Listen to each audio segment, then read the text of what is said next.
밖에 있어, 밖에. 밖에 어딨어 지금? 오른쪽. 오른쪽? 아니, 왼쪽. 왼쪽? 없는데? 오른쪽. 아이고. 잘 지내세요?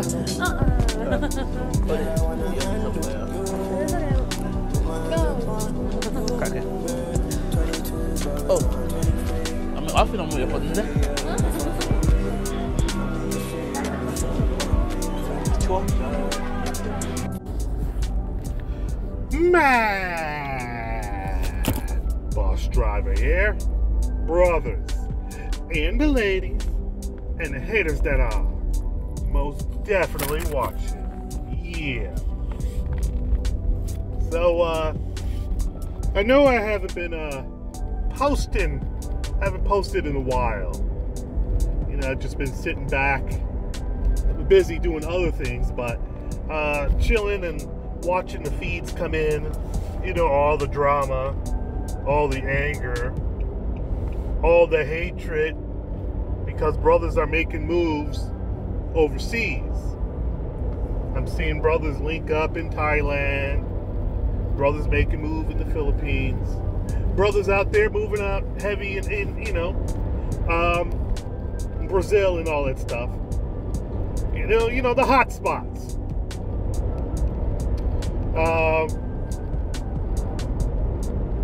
And I see all the drama because people send me emails with links to videos of broads' heads exploding over the fact that these men are making decisions. And as I stated before, the world can see these broads hate, right? The world can see these women's hate. And they are like your biggest cheerleaders, your anti-cheerleaders. They're cheering you on, you know, in a weird way by trying to disparage you.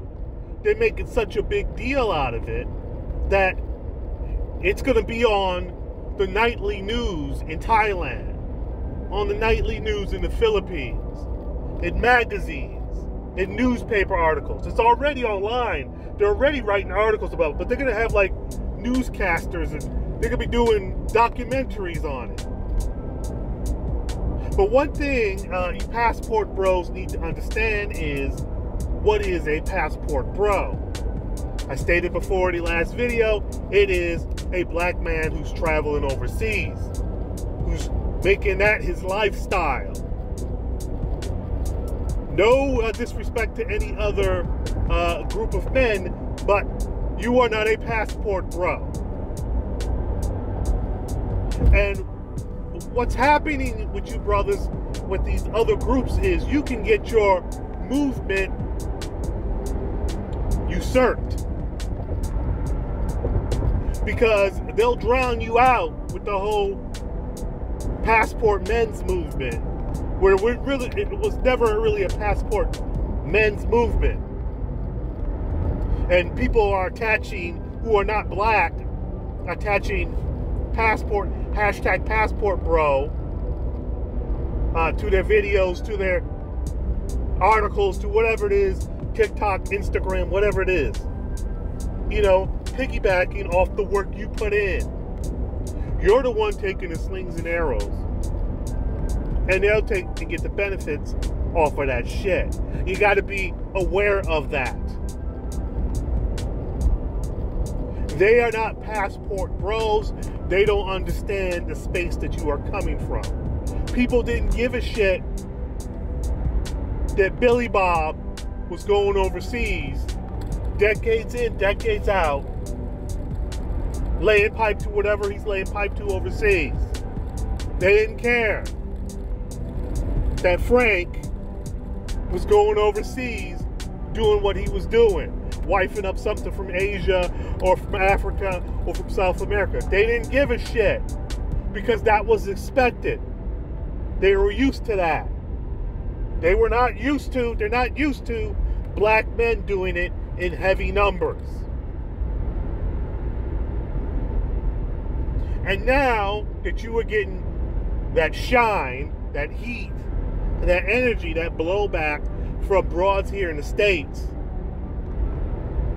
who didn't say a damn thing when white man was doing it, who didn't say a damn thing when any other group of men were doing it, women from all different cultures that may have a problem with you brothers going overseas hollering at them chicks had absolutely no problem when Shay Whitey was doing it. Now they got an issue when Willie is doing it. You brothers got to be aware of that.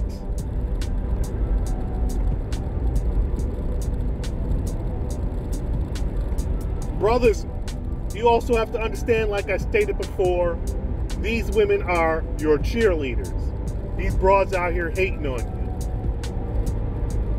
because they are spreading the message better than you can to the whole world. But you also got to remember, you got to defend your claim. Meaning, you're going to have to, if you're not already, you're going to have to defend them chicks from overseas that you are in relationships with. You're going to have to make videos. You're going to have to do some serious pushback to make sure that the world sees that you're going to defend your woman. As in your woman, the one you have your arms around. That is your woman, not the one that's supposed to be kinfolk because she's skin folk. You know, her skin is similar to yours.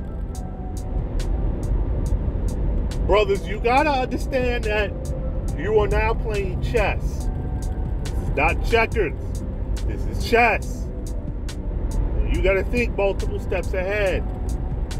You gotta think about who you are supporting out here, who you are,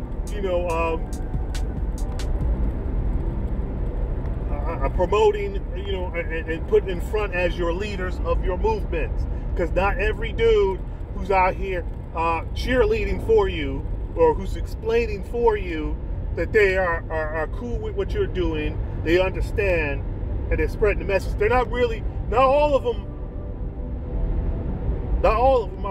are in there for your best interest. You have to understand that. Many of these dudes are just on it because it's popular now to speak on it.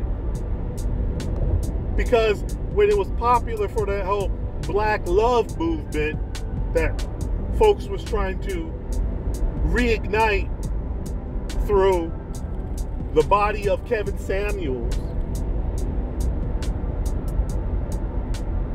when that was popping off, the whole black loves, folks was out there talking about how they were trying to get black men and black women back together again. And now these same folks are talking about passport bros. Get your passport, travel overseas, wipe something up over. Come on now, brothers. You have to have a longer attention span than just TikTok. You got to have a longer attention span than just Instagram. You need a long form attention span. That PBS type attention span. That This Old House type of attention span. If you're going to want to succeed in the long term with the new movement that you have inherited. Brothers, make no mistake, they're going to do everything in their petty power to try to shut you down. Make no mistake, they're going to do everything in their petty power to shame you, blame you, do whatever it is that they need to do to get you back on the plantation. They'll send you a nice, cute PW with the big titties and a nice booty, and she'll regurgitate red pill talking points and all of that in the bag of chips, hang around in your spaces, all of that in the bag of chips. But at the end of the day, what is her real agenda? Is it just clout? Just trying to make money? If she really is in your interest as a black man. Because many of these ladies that are in these spaces, their interest is selfishness. They really don't want you to go nowhere. They want you to be where you are at, stuck on the plantation. But they realize it's hard enough to stop that train once it gets going. So if they can make a quick buck out of it, they can. And if they can influence you back to the rivers and the lakes that you are used to, they'll try. Because sometimes you're just going to have to be like Nero. Sometimes you're just going to have to be the fiddler on the roof. You're just going to have to dance and play the flute while Rome burns. Sometimes you're just going to have to let it burn, and this community has to burn. Sorry, it has to burn to the ground. It has to be, it's got to be washed anew, and a new community's got to come up out of that. And hopefully, as I said these long videos long time ago. So if you're new to this channel, you want to know where it's at, you need to become a member. You can watch hundreds of videos that I got stored away for members only. Years back, I said there's going to be two types of community. There's going to be the traditional African American community, your traditional what you see going on in the hood, in the urban environment, and there's going to be the blackish community. There's going to be, I guess, Bino, black in name only. And those folks are going to be really finding it really hard to relate to the traditional community beyond just surface shit. Because their mamas, many of them, would have been raised not in that environment, in a whole different culture, and they were going to bring that to their children, and their children are going to link up with other kids just like them, and that's going to be the new quote-unquote black community, which a large influx of Africans coming in from Africa and Afro-Latinas and all of that. That's going to be what it is. And you're going to have the traditional African-American community that's going to hell in a handbasket, carried by Little Red Riding Hood with soaked gasoline draws on. Brothers, be free, but be smart. You guys are sitting on a gold mine. SYSBM. Mad Bus Driver out. You know, while I'm driving, I guess I can give you a little PS. So let me come back with a little PS for that ass. Right? As I stated before, if you're a BW, you're listening to this, listen. You can't compete with these other chicks. You're not competing on the same level. You got a long way to go. You fell off too far. You have. Maybe not you individually, but as a collective, you have. You're being known for bonnets. And we're not talking about the Quakers, the Shakers, the Amish, the Mennonite bonnets. No. No, we're talking about the shower cap bonnets. You're being known for that. You're being known for twerking. Everywhere. You're being known for fighting. Everywhere. You're being known for being loud and belligerent and disrespectful. Everywhere. Is it fair? No. But that's what it is. Like black men have stereotypes you gotta shake, but they are men, so men can overcome those things on the ground level. This is why I stated before, black men's ground game is superior. Because one-on-one, we can overcome all of that stereotypes. You, ladies, sorry. Sorry about it.